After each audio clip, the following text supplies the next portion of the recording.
Bom dia a todos. Sejam bem-vindos ao segundo dia do quinto Cipro.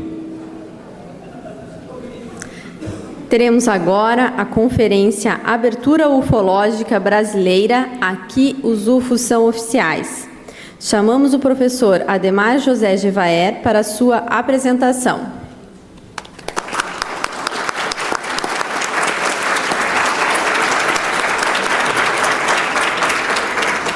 O professor Gevaer é ufólogo, conferencista nacional e internacional, editor da revista UFO, fundador e presidente do Centro Brasileiro de Pesquisa de Discos Voadores, diretor brasileiro da Mutual UFO Network. Muito obrigado. Bom dia a todos. Bom dia. Bom dia. Ora, tudo bem que é 8h30 da manhã, mas sempre é hora de se falar de disco voador. E 8h30 da manhã também é hora de falar de disco voador. Tá? Eu quero agradecer imensamente a oportunidade que me foi dada pela comissão organizadora desse evento, pelo Amauri, Felipe, Melissa, esses amigos todos que eu revejo aqui, alguns que eu faço a partir de agora, da projeciologia, por me darem a oportunidade de vir falar sobre esse tema, sobre ufologia. Tá? Eu acho que vocês não vão se surpreender com muitos fatos que eu vou relatar aqui, mas talvez se surpreendam com outros. Porque, afinal de contas, para vocês, esse tema não é novidade. Há uma área de intersecção entre a ufologia e a projeciologia. Porque muitos de vocês que praticam a projeciologia já devem ter tido contatos com os seres que eu costumo chamar de os caras do andar de cima. Esses que vêm nos visitando a partir de muitos planetas, alguns mais adiantados, outros mais adiantados que os mais adiantados, e que vêm até aqui fazer as suas incursões na Terra.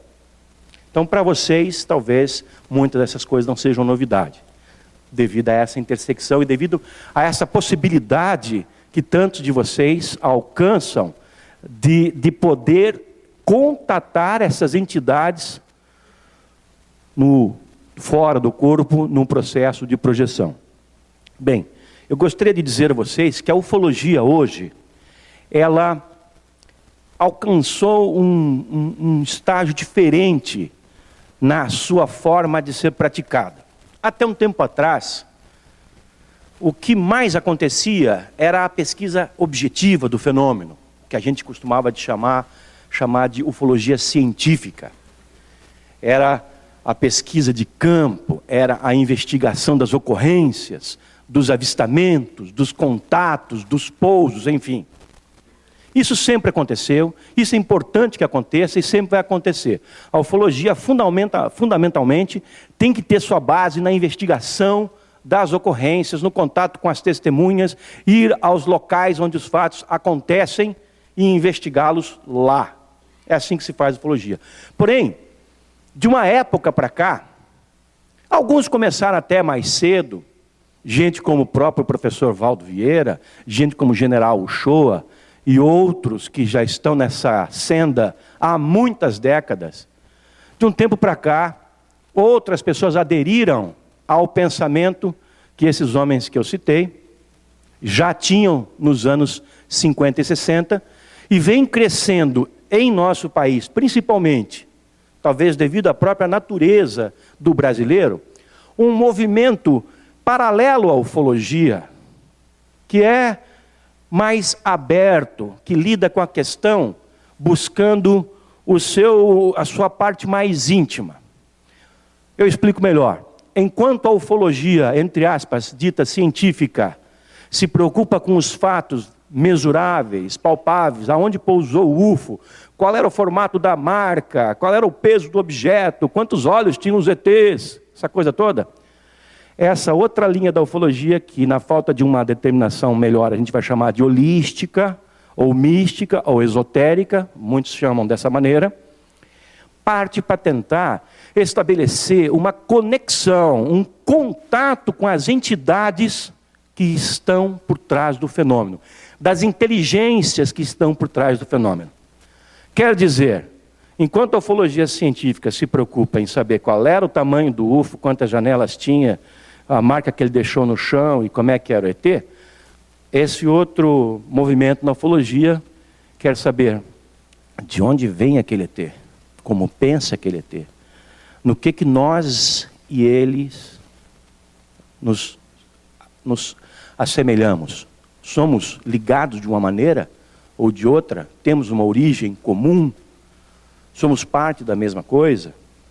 Aquele ser que veio e que pousou e que nos visitou, onde ele mora? Seu mundo é semelhante ao nosso? Ele tem família?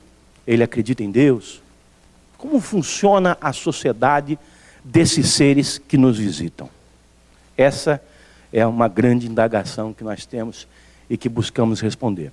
E esse movimento da ufologia busca por vários métodos, e eu diria que a projeção é um deles, e provavelmente uma das ferramentas mais apropriadas para se chegar a responder essas questões.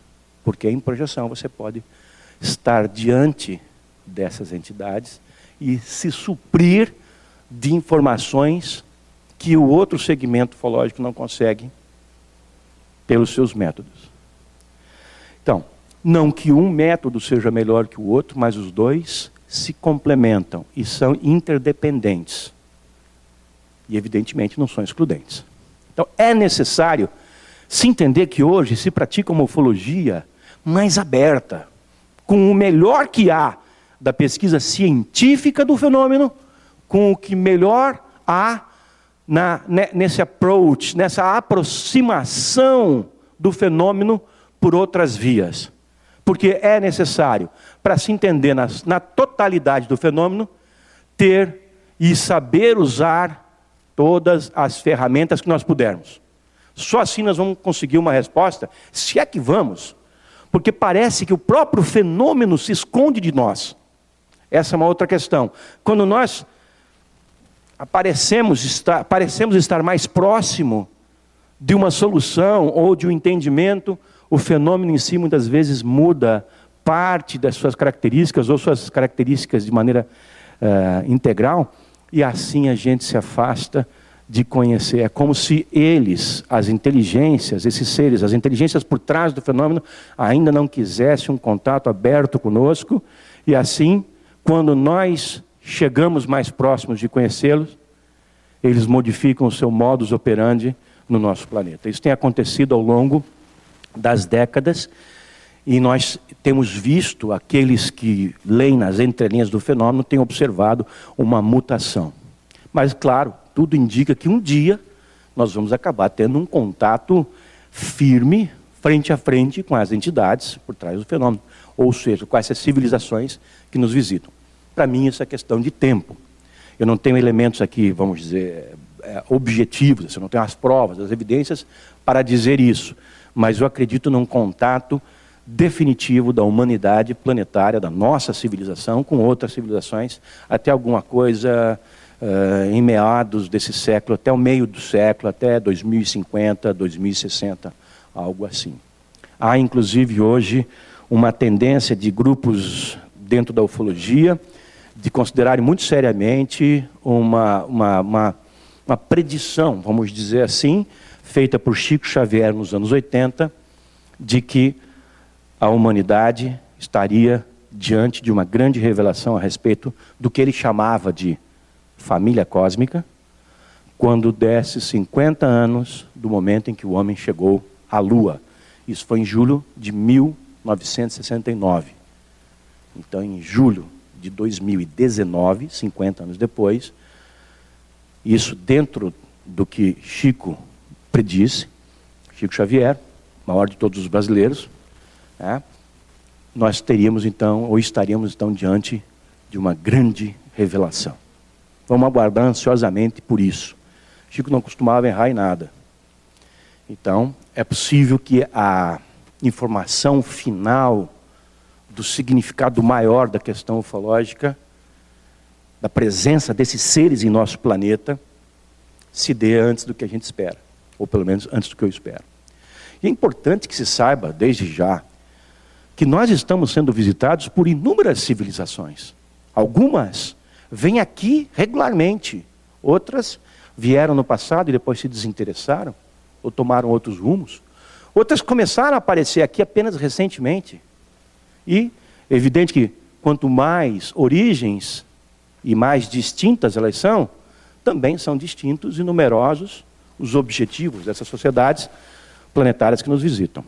Agora, o grande lance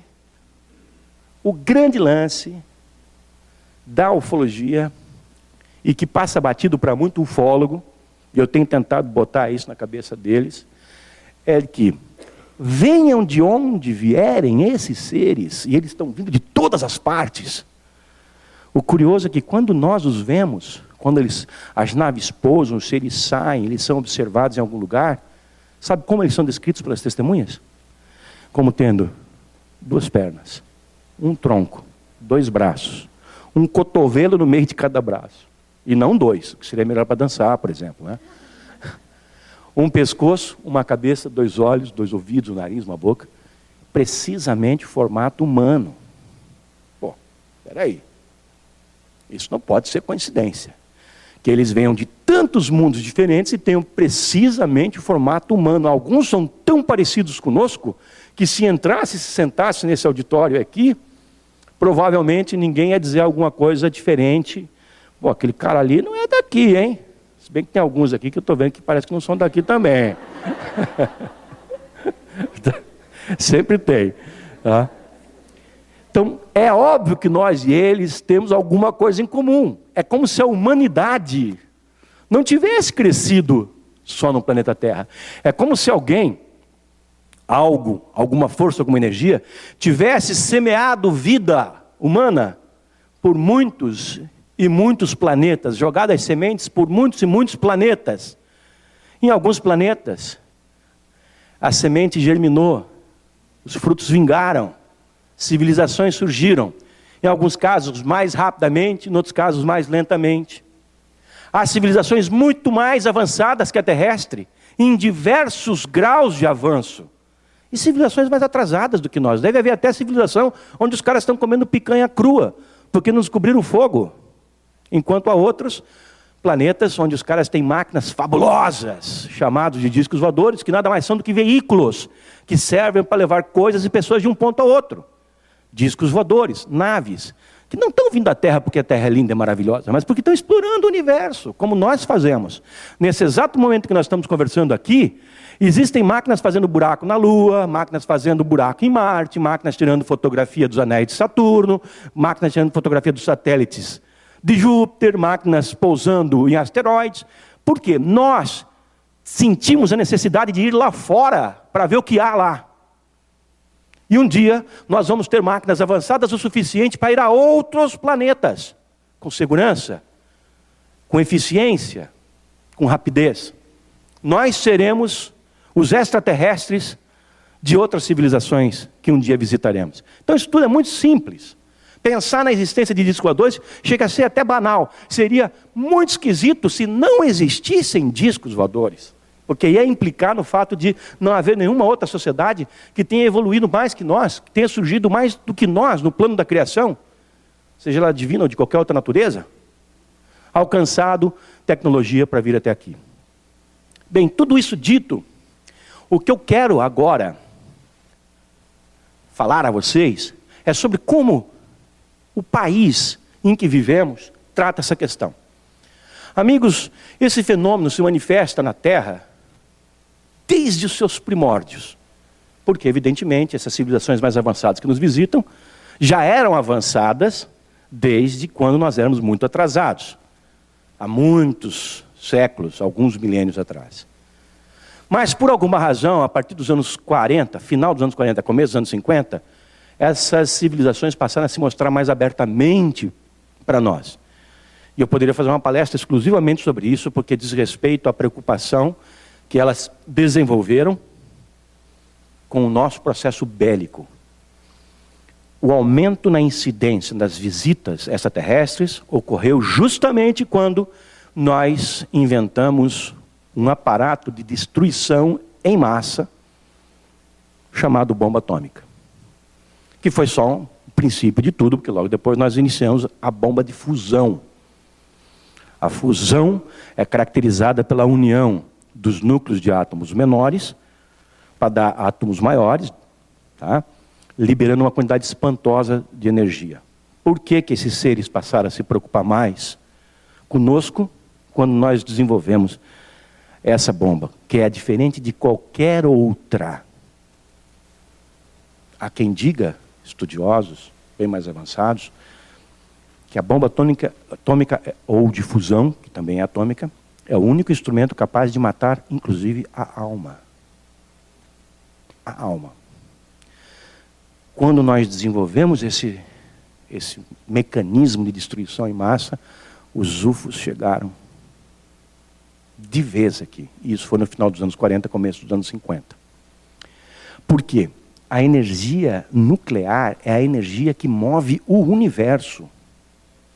Nós temos o calor do Sol porque o Sol é uma grande bomba de fusão nuclear, constantemente explodindo e irradiando o calor que chega até aqui. E assim são todas as estrelas que estão no universo. Todas. O que significa que nós aqui, empregando esse tipo de energia numa bomba para matar pessoas, que essas bombas não foram feitas simplesmente para não serem usadas. Hoje tem muitos países absolutamente loucos, obcecados por terem uma bomba atômica, principalmente o Irã. Imagina quando tiver. Imaginem quando tiver. Ou se cai uma bomba atômica nas mãos daqueles malucos lá do Comando Islâmico que está no Oriente Médio. Imagine. Eles não vão pensar duas vezes antes de detonar isso. O fato é que, a partir desse instante, os discos voadores começaram a chegar de vez aqui na Terra. E as nações passaram a perceber que algo esquisito estava acontecendo nos nossos céus. Todas as nações, em especial os Estados Unidos. E foram os Estados Unidos que iniciaram imediatamente um processo de acobertamento de informações sobre esse assunto à humanidade. Primeiro, à sua sociedade, aos norte-americanos. Mas, por extensão, já que eles se sentem os donos do mundo, eles impuseram isso para o planeta todo. E assim, todas as nações do mundo, com maior ou menor grau, até um certo momento, acobertavam a existência dos discos voadores. No Brasil, o processo foi paralelo e foi semelhante.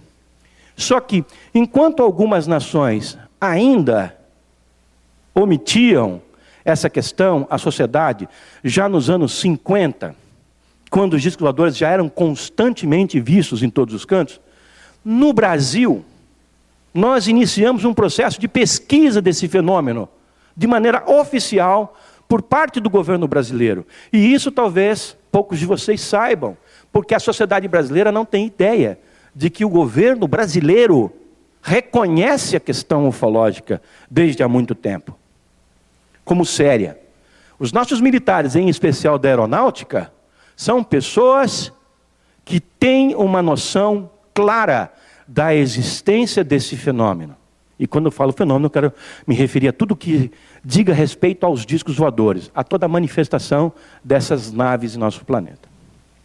Vejam vocês que em agosto de 2010, nós tivemos uma situação única na Terra, entre todos os países do mundo. Ninguém menos do que o comandante da aeronáutica brasileira, o brigadeiro, tenente brigadeiro do ar, Juni Saito, publicou uma resolução chamada Portaria 551-GC3 no Diário Oficial da União, que é o jornal oficial da União, do nosso país, onde estão todos os atos, determinando que a partir daquele instante, todos os avistamentos de discos voadores que ocorressem em nosso país e fossem relatados à Força Aérea Brasileira, deviam ser passados ao Comando Brasileiro de Defesa Aeroespacial, ao CONDABRA, e do CONDABRA deveriam ser enviados para o Arquivo Nacional, que é uma biblioteca pública. Gente, essa foi a determinação de que todas as informações sobre discos voadores a partir daquele instante deveriam ser tornadas públicas. Chegamos a isso de uma maneira assim brilhante, posicionando o país na vanguarda mundial, na forma como se reconhece o fenômeno UFO. Só que isso não se deu de graça. Isso não aconteceu aleatoriamente. Isso aconteceu graças a um movimento popular. E esse movimento popular chama-se campanha UFOS, Liberdade de Informação Já. Que eu e o meu amigo Marco Antônio Petit desenvolvemos em 2004 e lançamos por meio da Comissão Brasileira de Ufólogos. E ela teve 3 fases até agora, para que isso tudo ocorresse. Na primeira fase, nós lançamos o Manifesto da Ufologia Brasileira, quando conseguimos 70 mil assinaturas de populares, pessoas que ansiavam, como nós ansiávamos, para que as autoridades brasileiras abrissem seus arquivos e reconhecessem os UFOs.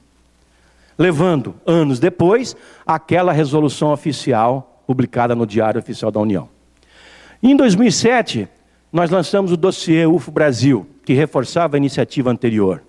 E, em 2012, lançamos a iniciativa UFO Brasileira, que reforça os momentos anteriores.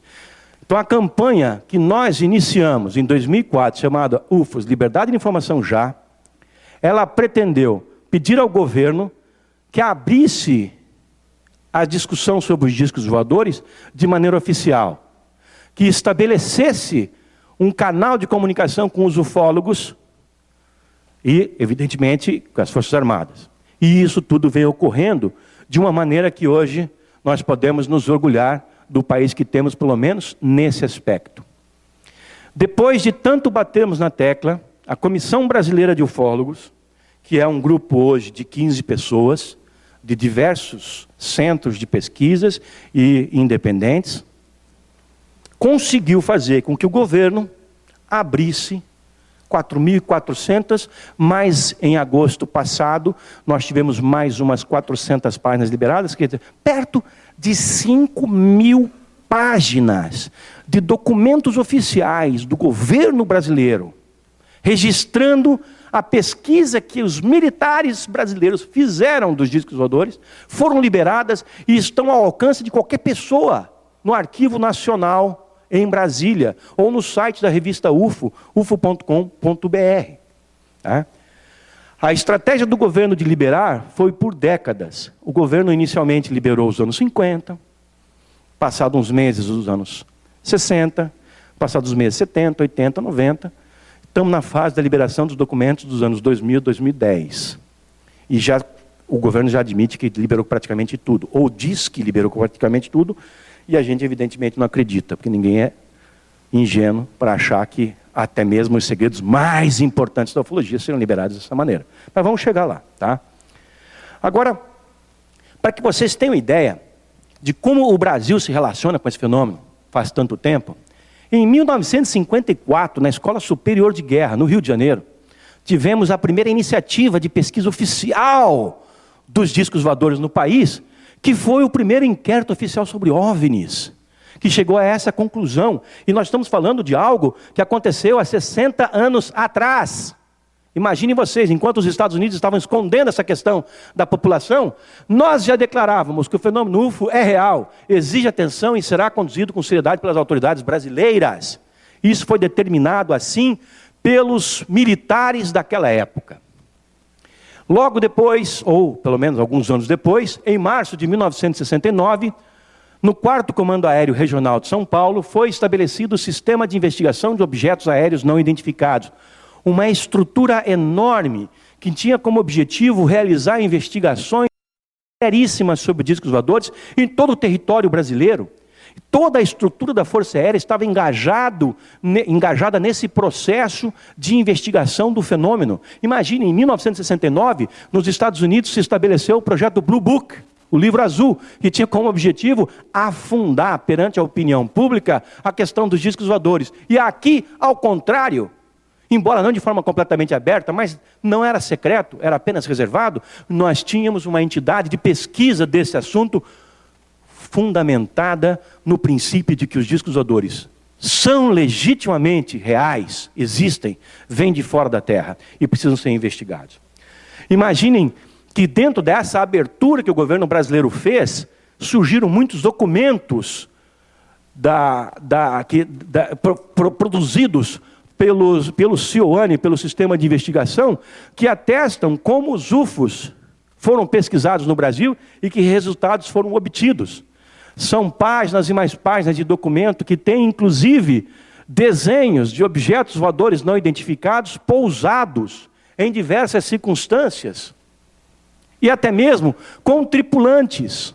Isso tudo investigado à forma militar. De maneira militar.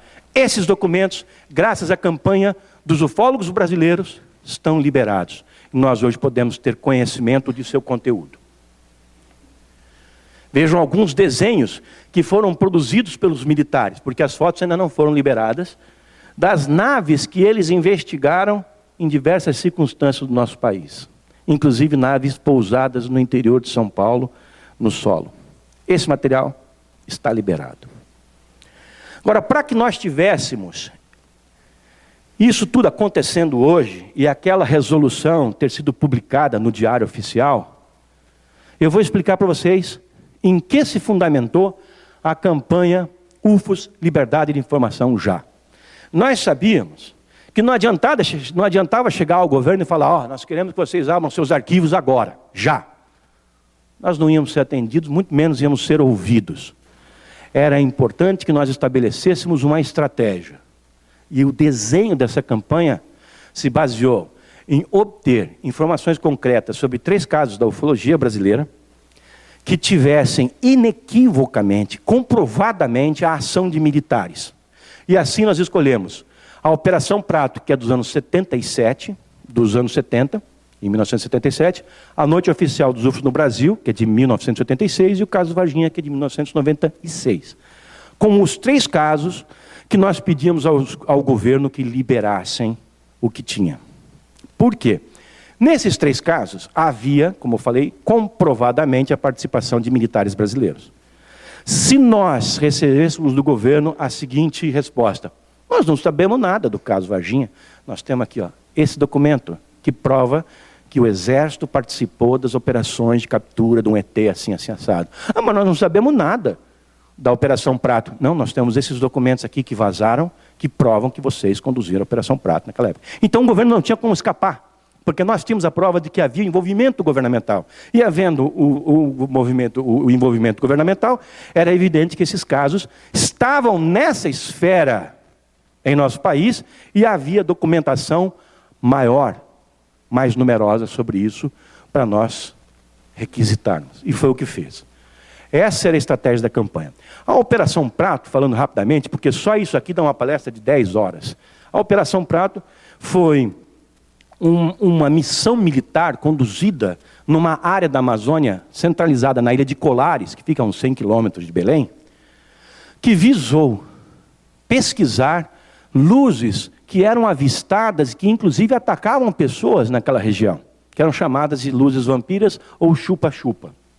Mais de 2.000 páginas de documentos sobre os fenômenos que aconteceram lá e que foram investigados pela Operação Prato durante 4 meses, setembro, outubro, novembro e dezembro de 1977, foram produzidas, além de 500 fotos de UFOs que foram feitas pelos militares. Isso sem contar 16 horas de filmes de discos voadores. Gente, não há nada no mundo maior do que a Operação Prato em número de pessoas. Foram de 2 a 3 dúzias de militares comandados por aquele homem, que já faleceu, o coronel Wirangê Holanda, que foram à ilha de Colares principalmente, mas ao seu entorno, para investigar essas luzes. E eles acabaram tendo contato com as luzes. Um dos fundamentos, ou um dos princípios, um dos objetivos principais da Operação Prato era estabelecer contato com as inteligências por trás do fenômeno. E esse contato foi estabelecido. A Operação Prato foi uma missão militar secreta, mas que vazou em muitas circunstâncias à sociedade.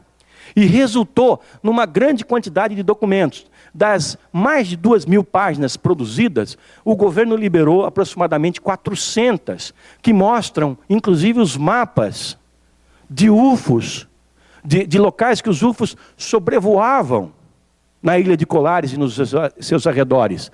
Além de descrições de como eram as naves, de descrições de como eram os seres.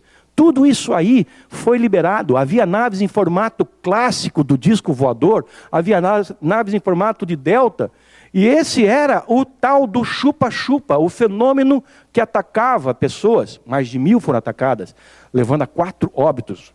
E sugava seu sangue. Era um objeto que emitia uma luz que fazia curva, como um raio laser fazendo curva. Vocês já viram isso? Isso acontecia na Amazônia. Isso foi investigado detidamente pela Força Aérea Brasileira em segredo. E isso aqui, amigos, está liberado. Graças a essa campanha dos ufólogos brasileiros. Está liberado. Centenas de páginas e relatos impressionantes hoje fazem parte do Arquivo Nacional e estão abertos à população. O governo não trata mais isso como segredo. E nem deveria ter tratado antes. Vejam algumas das fotografias de objetos que foram feitos lá. Infelizmente, as fotos não são de naves bonitas, como a gente vê nos filmes. São mais ou menos isso aí, porque são vistas à noite. Eram vistas à noite e foram fotografadas, às vezes a grande distância, às vezes a curta distância, mas não dando para se observar a sua estrutura. Essas mesmas naves, quando são vistas de dia, o que não era o caso na Operação Prato, elas apresentam uma estrutura metálica, que à noite se reveste de luz, e é isso que é registrado pelas fotografias. Vejam aí mais algumas, e todo esse material está liberado. Então, um dos pilares da campanha UFOS, Liberdade de Informação, já, da Comissão Brasileira de Ufólogos, foi a Operação Prato, e conseguindo que o governo abrisse sobre isso. Certo? Agora, se disse que a Operação Prato foi encerrada em dezembro de 1977 e ponto final. Isso não é fato. Nós ainda estamos tentando perseguir um fio da meada que vai nos levar a uma informação muito importante sobre a Operação Prato. Como eu havia falado para vocês há poucos minutos, um dos objetivos dessa operação era documentar o fenômeno e outro era estabelecer, desde que seguro, contato com as inteligências por trás dele. Isso efetivamente ocorreu no final de dezembro de 1977. Quando o coronel Irangê Holanda, quem eu vos apresentei agora há pouco, e um dos seus homens estava no rio Guajará Mirim, que é esse aqui. Esse é o rio Guajará Mirim, num desenho que ele próprio fez.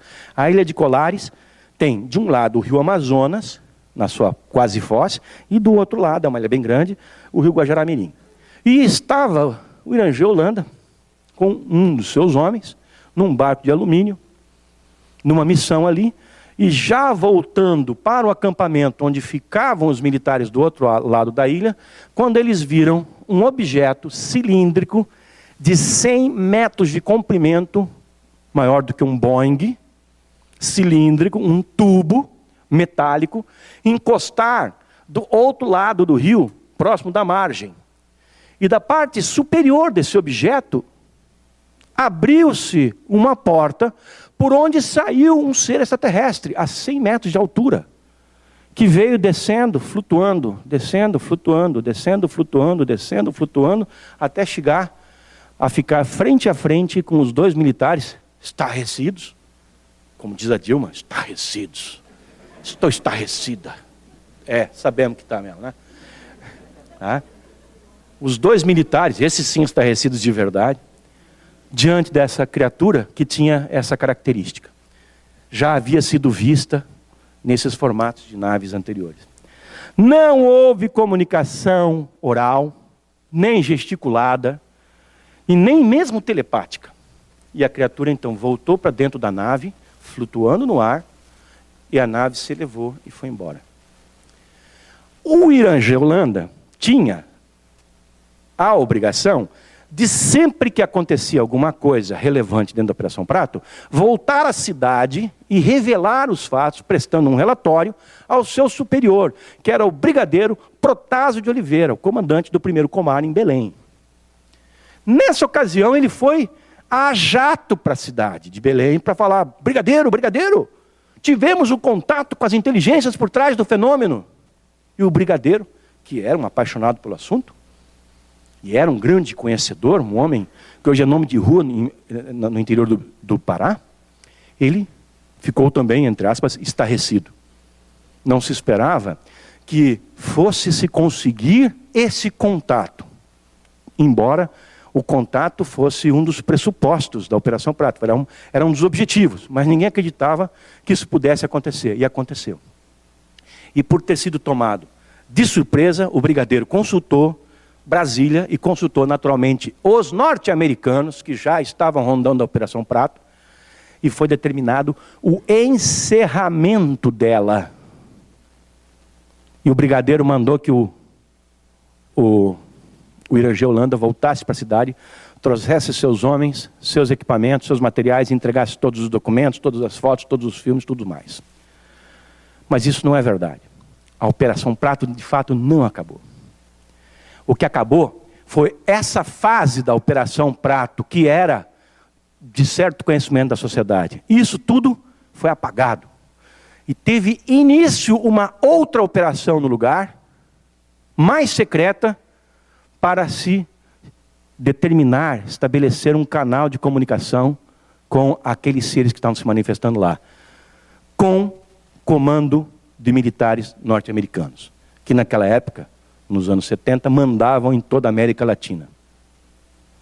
Isso me foi confirmado por um brigadeiro que foi comandante do Condabra no Brasil, e é certificado, é algo verdadeiro.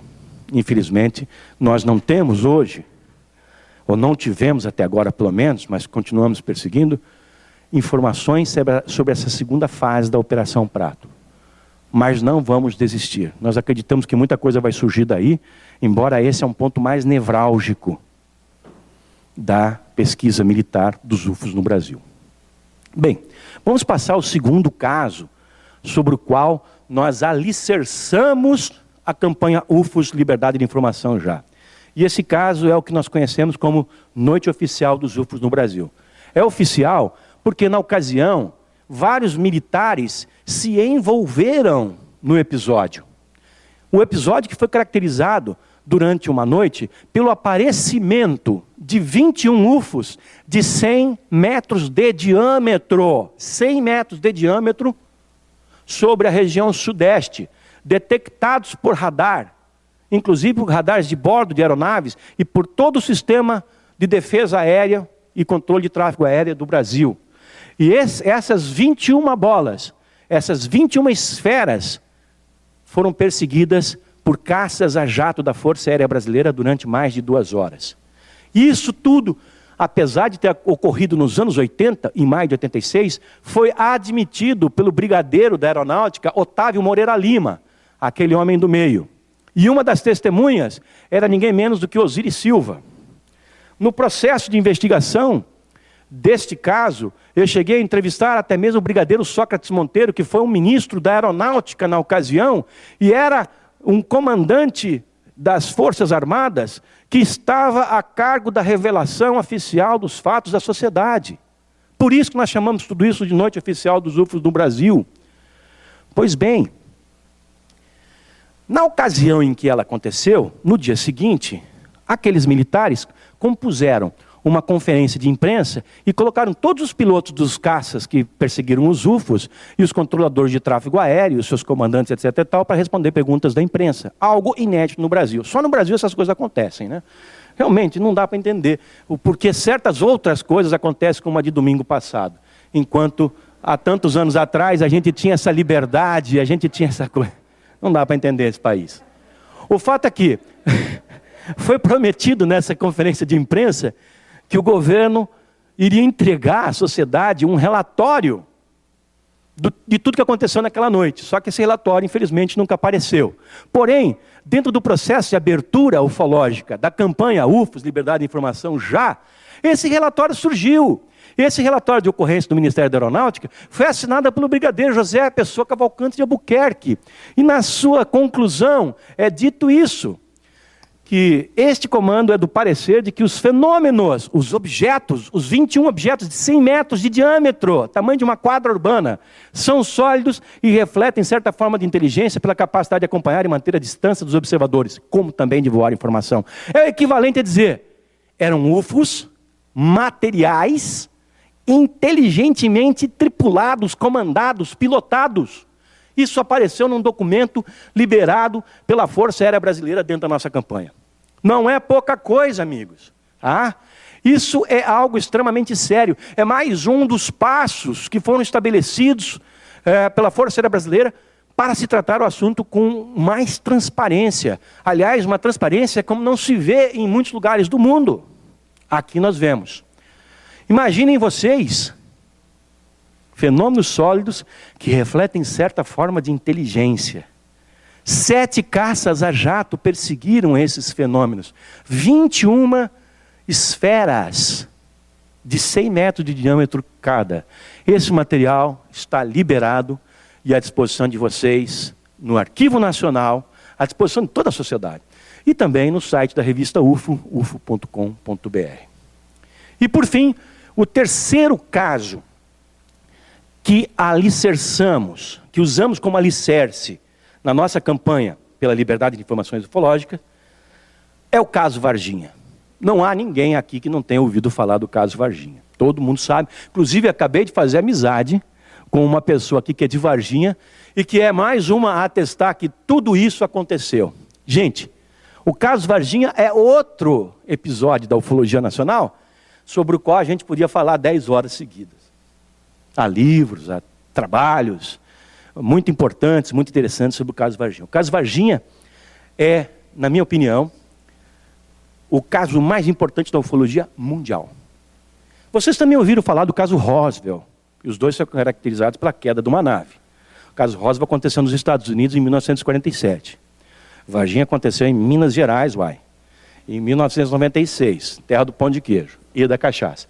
Bem, enquanto o caso Roswell, tão festejado pelos nossos colegas ufólogos americanos, aconteceu em 47, só começou a ser investigado 25 anos depois.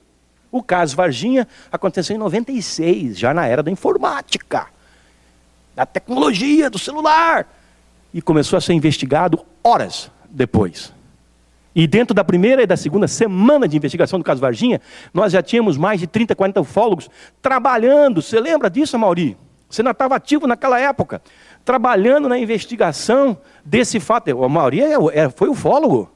Ele disse foi, mas eu acho que ainda é, porque não tem esse foi ufólogo. Ainda é apaixonado pelo assunto, então é ufólogo, né? Lê, pesquisa e tal, né? Então o caso Varginha é caracterizado pelo seguinte: uma nave caiu. Foi vista, um cilindro voador foi visto caindo. Mas, aos seus tripulantes, que teriam sido entre 5 e 7, dependendo do número de testemunhas que a gente considerar, foram relatados vivos. Eles não morreram na queda. Mas pelo menos 2 foram capturados, também vivos, pelo corpo de bombeiro local e por uma unidade do Exército, que foi despachada da Escola de Sargento das Armas de Três Corações, Minas Gerais.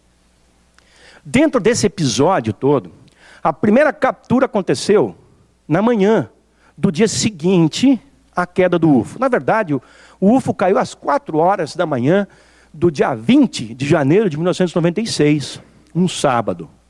Por volta das 7h30 da manhã, portanto 3 horas e meia mais tarde, essas criaturas estavam sendo vistas bem próximas do caso do Jardim Andere, na cidade de Varginha, numa área limítrofe entre a cidade e uma área rural.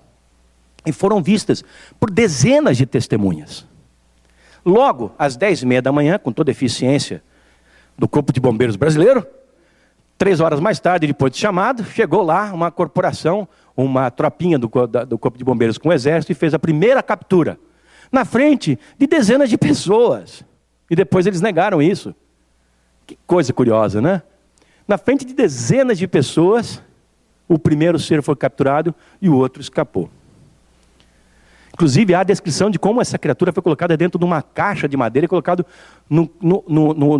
em cima de um caminhão do Exército, na frente de dezenas de pessoas, e o odor que essas criaturas exalavam era tão grande, cheiro de amoníaco, que as pessoas próximas lacrimejavam, seus olhos lacrimejavam do ardor que esse gás, esse líquido, ele se transforma em gás rapidamente, emanava. Já a segunda criatura capturada, vejam, de 5 a 7 foram vistas, mas nós só temos informações da captura de 2. A nossa pesquisa só chegou até esse ponto, porque a partir daí o Exército já estava cobertando tudo e nós não conseguimos descobrir mais nada, mas temos a suposição de que todas as criaturas foram capturadas. Mas sabemos com certeza, e não por suposição, que 2 foram capturadas. A primeira dentro desse processo que eu descrevi, e a segunda por uma dupla de policiais militares, da Polícia Militar de Minas Gerais, que estava à paisana e que foi chamada para a operação de captura, como todos os policiais do sul de Minas, chamado Marco Elixerese. O Marco foi o policial daquela duplinha, daquela ronda, que viu a criatura atravessar a pista às 10 horas da noite daquele sábado, e saiu do carro, entrou no mato e pegou essa criatura com as próprias mãos, sem nenhuma proteção, voltou no carro, era um Fiat Panorama antigo, sentou-se, colocou a criatura no colo, apesar do odor, apesar do aspecto nojento da criatura, que estava nua, oleosa, era uma coisa assim, parece carne, nas descrições dadas, parecia carne em estado de putrefação, certo? Porque essas criaturas estavam sofrendo com a nossa atmosfera. Esse rapaz, que tinha 23 anos de idade, cuja mulher estava grávida de gêmeas, que hoje são adolescentes, faleceu 3 semanas depois de infecção generalizada pelo seu corpo. Como se um botão tivesse sido acionado no seu sistema imunológico e ele morreu de infecção que nós recebemos todos os dias, mas que os nossos corpos debelam graças aos nossos anticorpos, às nossas defesas imunológicas. E o Exército, evidentemente, determinou que todas as informações fossem guardadas. Então, esse caso ainda está em aberto. Apesar de ele ser um dos alicerces da campanha UFOS, Liberdade de Informação Já, ele não é um caso da aeronáutica, ele é um caso do Exército. E o Exército procede com um outro tipo de transparência diante do fenômeno UFO, ou até com uma falta de transparência, é o melhor termo, diante do fenômeno UFO. Esse caso ainda não foi liberado. Apesar de nós termos conseguido um inquérito policial militar que foi instaurado para apurar responsabilidades quanto ao vazamento de informações do caso Varginha. Mas esse caso segue sendo o que eu chamo de o segredo militar mais bem guardado do Brasil. Porque envolve a captura de seres de outros planetas de maneira oficial e vivos, porém que morreram logo em seguida. E a sua nave. O fato é estarrecedor, para repetir as palavras da nossa, pelos próximos 4 anos, presidente. Tá? Terrível. Tá? A abertura ufológica brasileira ainda está incompleta, mas, como já está sendo dito aqui, né, resultou em algumas milhares de páginas. O caso Varginha continua sendo o nosso alvo. Nós não vamos desistir dessa operação, porque nós consideramos que a abertura deva ser completa. O governo alega, o Exército alega, e às vezes a Aeronáutica também, a Marinha, pouco se manifesta. Mas todos alegam o seguinte, que certas coisas não podem ser liberadas porque revelariam segredos do governo brasileiro, de segurança nacional. Por exemplo, se fossem reveladas informações sobre certos sobrevoos de discos voadores, perto de bases aéreas, detectados por radar, isso poderia revelar a contrabandistas paraguaios, bolivianos, sei lá o quê, informações sobre a potência dos nossos radares, a localização dos nossos radares, frequência, etc. Tal, e por isso, então, certas informações não podem ser dadas à população. Então nós falamos para eles, ok, nós não queremos isso, nós somos patriotas. Essa parte nós ocultamos dos documentos. Vocês podem nos entregar os documentos que estão faltando ser entregues e ocultam essa parte. Mas o importante é que a parte ufológica do documento seja revelada. E essa é a nossa luta.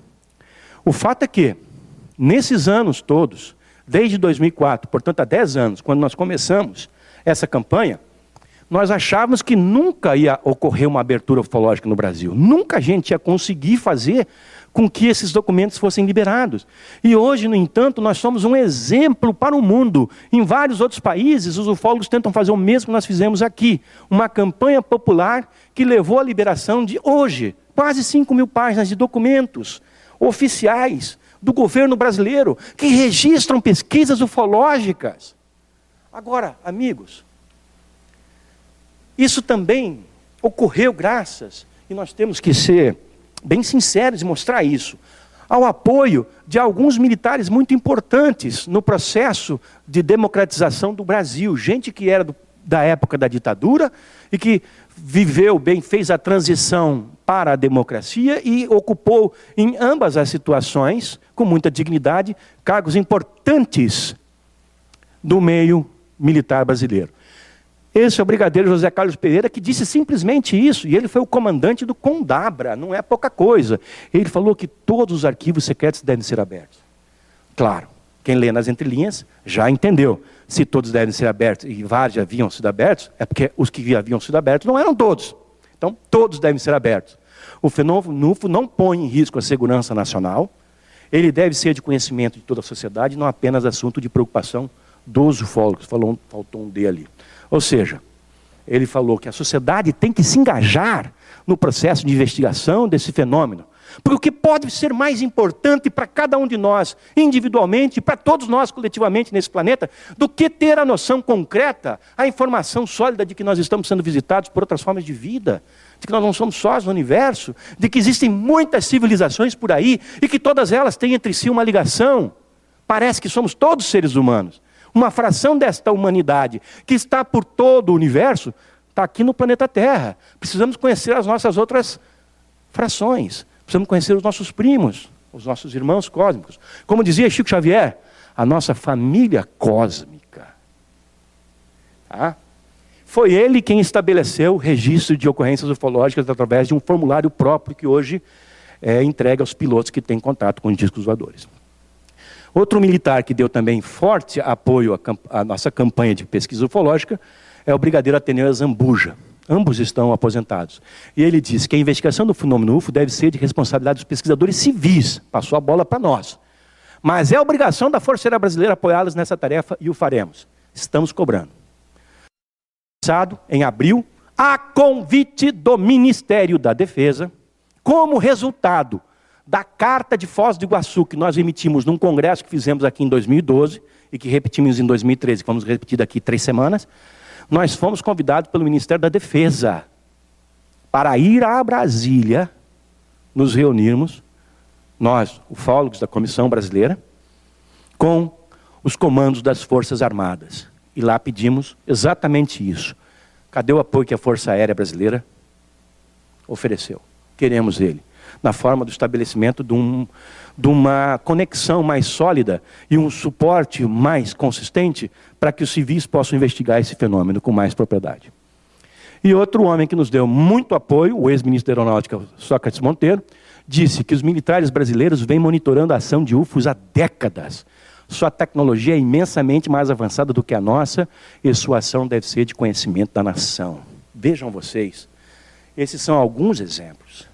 Eu teria muito mais, porque ao longo desses últimos anos eu tenho me dedicado a entrevistar militares que estão doidos para abrir o seu coração para os ufólogos.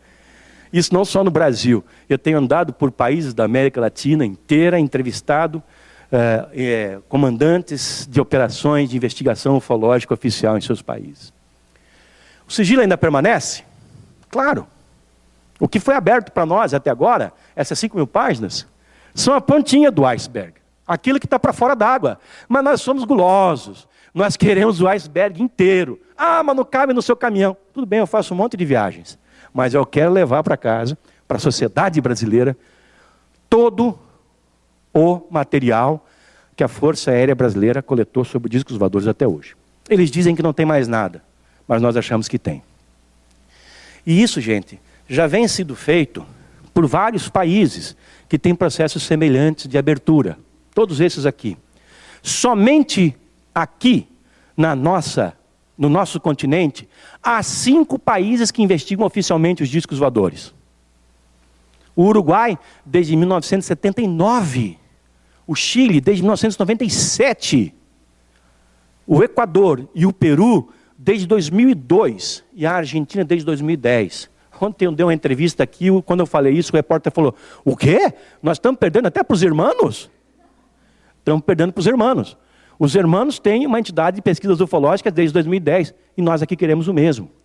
Aí vocês talvez tenham estranhado, mas peraí, Vaticano? O que o Vaticano tem a ver com isso? Gente, o Vaticano é a instituição, é o país, que é um país, é um Estado, que mais tem informação sobre discos voadores do mundo.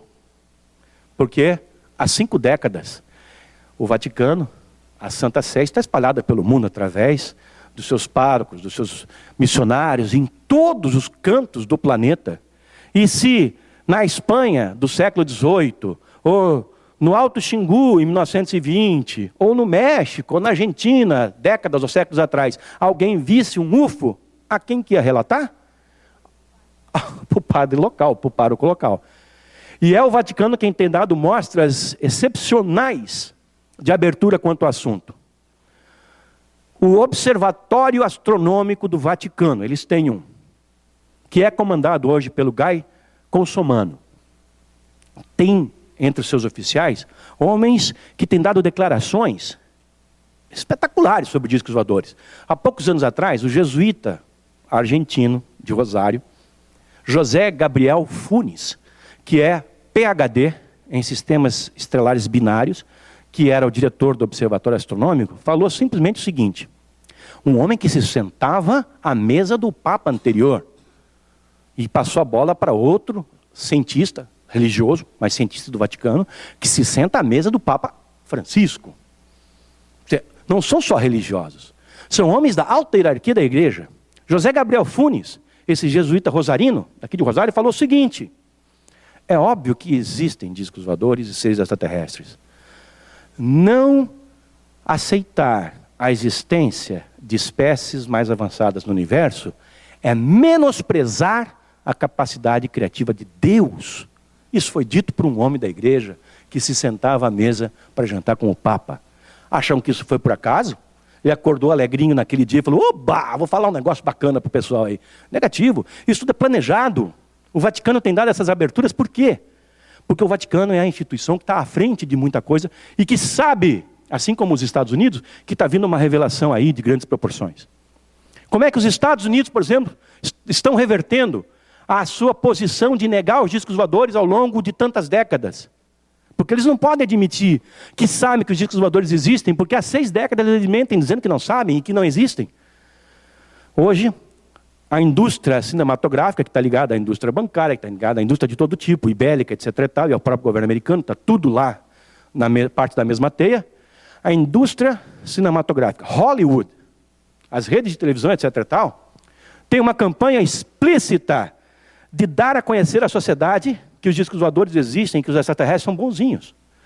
Você vai aos Estados Unidos, liga qualquer canal de televisão, de qualquer rede, e de 20% a 30% das propagandas de TV tem um ET encenando a propaganda. Por exemplo, acabaram de lançar um carro novo da Ford. Quem que está dirigindo pelas estradas bonitas da Califórnia? Um ET. Acabaram de lançar uma pasta de dente nova. Quem está escovando o dente na propaganda? Um ET, um cinzinha bonitinho, engraçadinho. Tá assim, 20% a 30% das propagandas tem ETs. Essa é a forma que o governo está revertendo a situação criada por ele mesmo. Porque mesmo que Obama quisesse hoje, não poderia revelar o que sabe sobre os discos voadores. Porque vamos supor que Obama acorde um dia e fale assim: pá, estou com o saco cheio de tudo isso aí. Eu vou revelar o que eu sei. E chega lá e fala: bom, amigos, é o seguinte, realmente os discos voadores existem. Ok? Então não me encha mais o saco. Não. Peraí, senhor presidente, peraí. Tem mais umas perguntas aí. Desde quando vocês sabem isso? Aí não pode haver uma meia-verdade, tem que haver uma verdade inteira. E ele vai ter que admitir que o governo americano sabe disso desde o princípio, desde os anos 40. E por que vocês mentiram para nós por esse tempo todo? E as perguntas serão tão constrangedoras que simplesmente é melhor evitá-las. Porque no pensamento militar, o que não se controla, o que não se conhece, é melhor que não se fale a respeito. Tá? Então, amigos, para encerrar isso aqui, eu gostaria de dizer que a abertura que nós planejamos, nós, ufólogos brasileiros, não é para nós, é para toda a sociedade. Nós queremos aprimorar o conhecimento que temos sobre os discos voadores, e parte desse processo passa por saber o que as nossas autoridades colheram de informação e passar isso à sociedade. É isso que nós estamos fazendo. Nós estamos fazendo isso. Os documentos foram parar no Arquivo Nacional. Todos vocês podem abrir. E quem quiser baixar os documentos, aquele é o endereço, ufo.com.br/documentos. Essas são nossas últimas edições. Eu trouxe para vocês, porque me disseram que em Foz é bem complicado de encontrar as revistas nas bancas, alguns produtos da revista UFO ali, alguns DVDs, livros e principalmente a revista, caso vocês queiram. A gente pode conversar. Parece que não vamos ter tempo de perguntas, né? Mas eu vou estar aqui esses 2 últimos dias do evento, o tempo todo lá fora, e imensamente à disposição e feliz da vida de responder a todas as perguntas que vocês tiverem. Porém, antes de deixar e entregar o microfone para a Melissa, que já está me olhando feio, está passando a hora, né? Eu gostaria de falar para vocês o seguinte. Há 3 anos, nós elegemos Foz do Iguaçu para ser a sede de um evento mundial de ufologia que a revista UFO organiza com aquela Comissão Brasileira de Ufólogos, sobre quem eu falei agora há pouco. Tá? Há 3 anos. Esse evento chama-se Fórum Mundial de Ufologia. Nós realizamos o primeiro em 2012 e emitimos a Carta de Foz do Iguaçu de 2012 para o Ministério da Defesa. E fomos ouvidos. Realizamos o outro evento em 2013 e emitimos uma carta ao Ministério das Relações Exteriores para pedir que ele faça gestão junto à ONU para reabrir as discussões ufológicas. E daqui 3 semanas, do dia 27 ao dia 30 de novembro, vamos realizar no Hotel Golden Tulip Internacional, aqui em Foz, o 6º Fórum Mundial de Ufologia, aberto à população. Nós convidamos 22 conferencistas de 10 países, os top nas suas áreas ufológicas, em 10 países, virão a Foz do Iguaçu, nesse que será o maior evento já realizado pela ufologia brasileira. Vocês tinham ideia disso? Vai acontecer aqui daqui 3 semanas. Tá?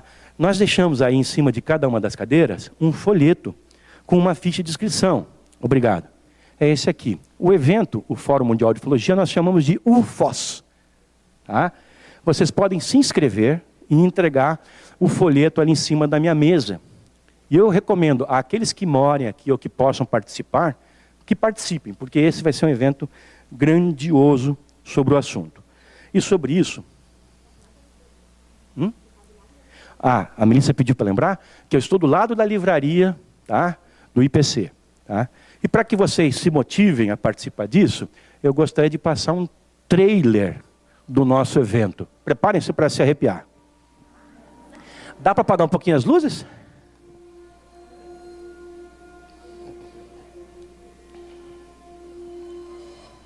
Onde que a gente apaga as luzes aqui? Podemos apagar as luzes aí? Obrigado.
Minha filha...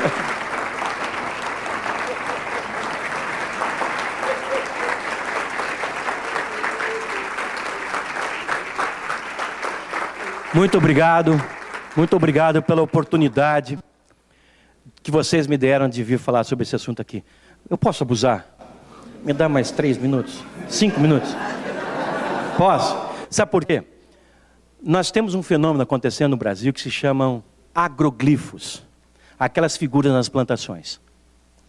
E elas ocorrem desde 2008 no Brasil, sempre na mesma época, sempre no mesmo lugar. Na cidade de Ipuaçu, em Santa Catarina, no final do mês de outubro, no começo do mês de novembro. Por isso que quando eu recebi esse convite para vir aqui, justamente nessa época, eu falei, ai, como é que eu vou fazer?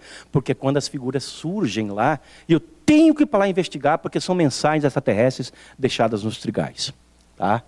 Eu queria que você preparasse aquele vídeo, por favor. Já te peço para colocar. Amigos, no domingo passado, eu acordo, vou tomar meu café da manhã, toco o telefone, é de Ipuaçu. Javaer, eles surgiram esse ano, já estão aqui. Pá. Eu falei, pô, que bom. Agora, uma semana antes do evento de Foz, senão a coisa ia ficar atropelada. Peguei o carro, recebi a comunicação 8 horas da manhã. Às 9 eu já estava na estrada. Às 2 eu já estava lá, 400 quilômetros de distância.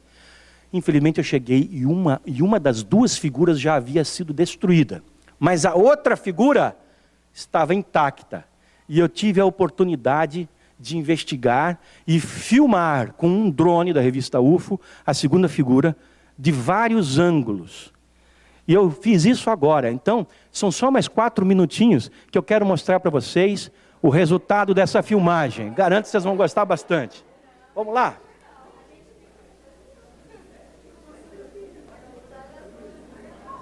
Apaga a luz.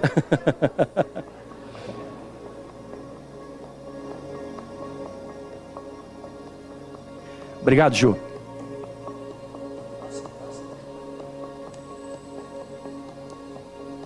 Isso foi feito tudo durante essa semana, essa filmagem, música, etc. e tal.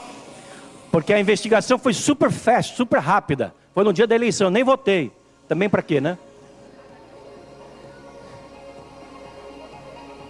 Olha só, uma figura enorme, como vocês vão ver do alto, feita de uma hora para outra, encontrada na manhã do dia 26, domingo passado, num ponto de Ipuaçu. Uma figura impressionante. Mais uma que surge ao longo de 7 anos de manifestação, sempre no mesmo local.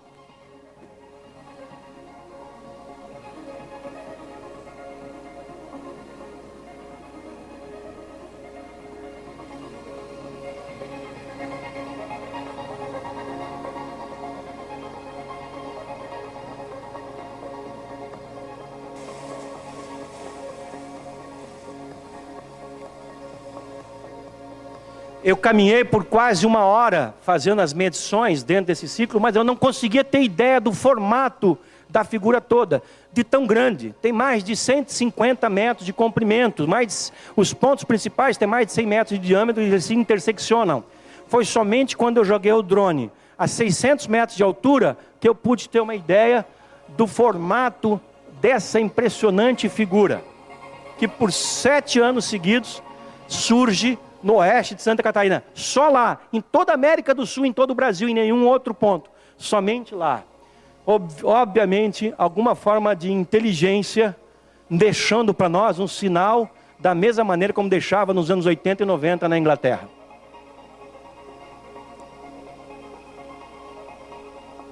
As plantas são dobradas cuidadosamente, num desenho que não pode ser visto do chão. Imaginem o tamanho disso. Essa é a figura a 600 metros de altura. Impressionante.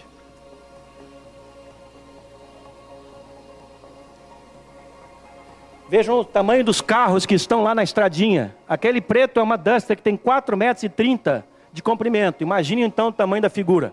As medições chegam a 150 metros, de um ponto a outro. Como isso foi feito? Sem que ninguém visse. Há moradores em todo o redor daquela localidade e ninguém viu. Nunca ninguém vê nada. As alegações de que são fraudes são incabíveis, porque esse fenômeno não pode ser reproduzido. Há mudanças eletromagnéticas, há energia residual deixada ali, e as plantas que são dobradas elas não morrem.